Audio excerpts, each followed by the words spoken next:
या कुक्षि विवरे कृत्वा स्वयं रक्षति सर्वतः नमामि जननीं देवीं परां प्रकृतिरूपिणीं कृच्छ्रेण महता देव्या धारितोऽहं यदोदरे तत्प्रसादात् जगद्दृष्टं मातर्नित्यं नमोऽस्तुते पृथिव्या यानि तीर्थानि सागरादीनि सर्वतः वसन्ति यत्र तां नौमि मातरं भूतिहेतवे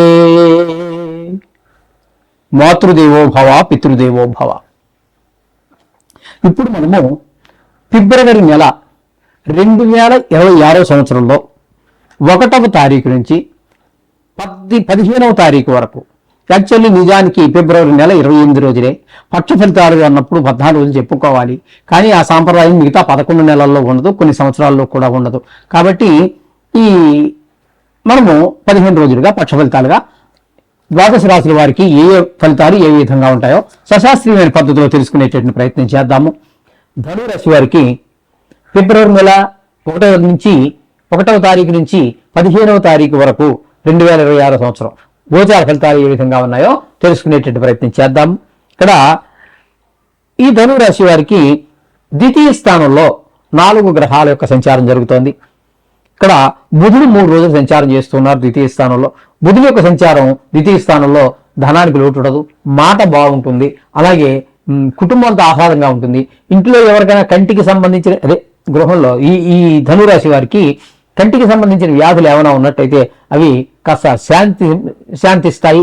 ఈ విధమైన ఫలితాలన్నీ బుధుడు 3 రోజులు ద్వితీయ స్థానంలో ఇస్తున్నాడు. అలాగే తృతీయ స్థానంలో బుధుడు 12 రోజులు ఉన్నారు. 12 రోజులు శుభ ఫలితములను ఇవ్వజాలరు. 3వ స్థానంలో ఉండటం వల్ల ఎవరి యొక్క సహాయ సహకారాలు, మీరు చేసే వృత్తిలో మీరు ఏకాగ్రగా ఒంటరి పోరాటం చేయవలసి ఉంటుంది. ఆ విధమైన ఫలితాన్ని బుధుడిస్తున్నారు. ఇక కుజుడు తీసుకున్నట్టయితే ద్వితీయ స్థానంలో కుజుడు కుటుంబాన్ని చాలా ఇబ్బంది పెడుతూ ఉంటాడు, ఆర్థికమైనటువంటి ఇబ్బందులు కలుగజేస్తూ ఉంటారు. అలాగే రవి కూడా 12 రోజుల పాటు ద్వితీయ స్థానంలోనే ఉన్నారు. అక్కడ ఈయన కూడా 12 రోజులు ధనానికి ఇబ్బంది, మాట కొంచెం కఠినత్వం, అలాగే కుటుంబంలో ఆహ్లాదం లేకపోవటం లాంటి ఇబ్బందులు ఉంటాయి.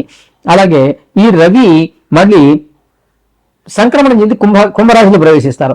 ఆ కుంభరాశిలో ప్రవేశించే అక్కడ 3 రోజుల పాటు ఉంటారు. ఆ 3 రోజులు మాత్రం అందరి యొక్క సహాయ సహకారాలు ఉంటాయి మీకు. ఆ 3 రోజులు మాత్రం యోగాన్ని ఇస్తూ ఉన్నారు అక్కడ. ఇకపోతే శుక్రుని యొక్క సంచారం తీసుకున్నట్టయితే ద్వితీయ తృతీయ స్థానాల్లో 15 రోజులు ఉంటున్నారు. ద్వితీయ స్థానంలో ఉన్నప్పుడు ధనానికి, మాటకి, కుటుంబంలో ఆహ్లాదాన్ని కలిగిస్తారు. అలాగే శుక్రుడు 11 రోజులు తృతీయ స్థానంలో ఉన్నారు. అక్కడ కూడా అందరి యొక్క సహాయ సహకారాలు అందించేటికి ఆయన సిద్ధంగా ఉన్నారు. అంటే మీకు ఇక్కడ శుక్రుడు పూర్తి అనుకూలురు. అలాగే రవి మనం తీసుకున్నట్టయితే 3 రోజులే అనుకూలంగా ఉన్నారు. బుధుడు కూడా ఎక్కువ రోజులు మనకు అనుకూలత లేదు. బుధుని యొక్క అనుకూలత కూడా మనకు లేనితో లెక్కండి. ఇకపోతే శని భగవాన్ యొక్క రాహు కూడా తృతీయంలో ఉన్నారు. ఈ రాహు మాత్రం చాలా చక్కటి ఫలితాలు ఇస్తారండి. అందరు సహాయ సహకారాలు, మీరు అడిగినా చేసేవాళ్ళు కొంతమంది, అడగకపోయినా చేసేవాళ్ళు కొంతమంది, తెలిసింది చేసేవాళ్ళు కొంతమంది, తెలియని వాళ్ళు కూడా చేసేది. ఆ విధంగా ఆ రాహు ప్రభావం వల్ల మీకు శుభ్రంగా చాలా చక్కటి అందరి యొక్క సహకారాల ద్వారా మరింత ముందుకు వెళ్ళే అవకాశం కనబడుతుంది. అలాగే ఈ ధనురాశి వారికి తీసుకున్నట్టయితే అర్ధాష్టమ శని నడుస్తూ ఉన్నది. అష్టమం అంటే 8, అర్ధ అంటే అర్ధం, 8లో సగం 4.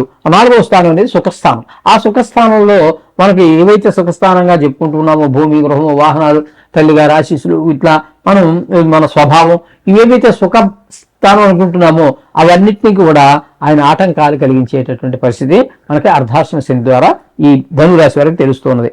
ఇకపోతే సప్తమంలో గురువు, వక్ర గురువే, కానీ ఇక్కడ సప్తమంలో గురువు వల్ల ఇది గోచార రీత్యా అవివాహితులు అంటే పెళ్లి కాని వారు ఎవరైనా ఉన్నట్టయితే వారికి పెళ్లి కుదరటం కానీ, పెళ్లి జరగటం కానీ జరిగే అవకాశం ఉంటుంది. అట్లాగే పెళ్లి అయిపోయి ఉందనుకోండి, వారికి మరింత భార్యాభర్తల మధ్యన అన్యోన్యత పెరుగుతుంది.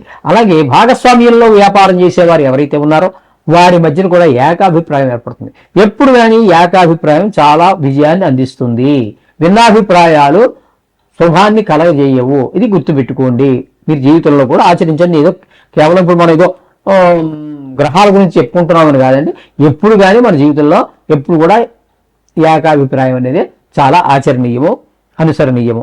ఇకపోతే భాగ్యస్థానంలో కేతు గ్రహ సంచారం జరుగుతోందండి. ఇది తండ్రి గారి ఆరోగ్య విషయంలో కొంచెం ఇబ్బంది పెట్టేటటువంటి పరిస్థితి కనబడుతుంది.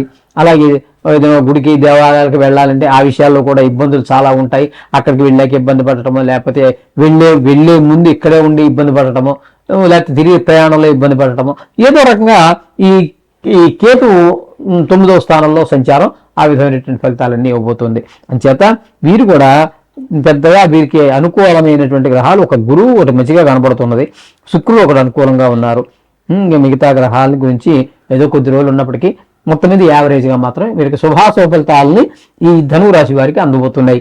అయితే మిగతా గ్రహాలన్నిటికీ కూడా నవగ్రహాలకి కూడా మీరు ఖచ్చితంగా ఆ నవగ్రహ స్తోత్రాలు చదువుకోండి, 2 నిమిషాల పని. అలాగే ఈ మహాశివరాత్రిని ఉపయోగించుకున్నట్టయితే మీకు అద్భుతమైన ఫలితాలను మీరు పొందగలుగుతారు. నవగ్రహాలే కాదు, ప్రపంచంలో ఏ దుష్ట శక్తి మిమ్మల్ని ఆవహించి ఉన్నా వాటిని అన్నిటి నుంచి కూడా మీకు విముక్తి కలిగించగల సమర్థుడు మహానుభావుడు ఆ పరమశివుడే. కాబట్టి ఆ శివరాత్రి రోజున ఒక చెంపుడు నీళ్లు పోసి ఒక మారేడు పత్రం, ఒక ఫలం, పత్రం, పుష్పం, ఫలం, తోయం, ఈ 4 కానీ ఈ 4 ఏదైనా కానీ మీరు సమర్పించండి, సర్వశుభాలు పొందండి.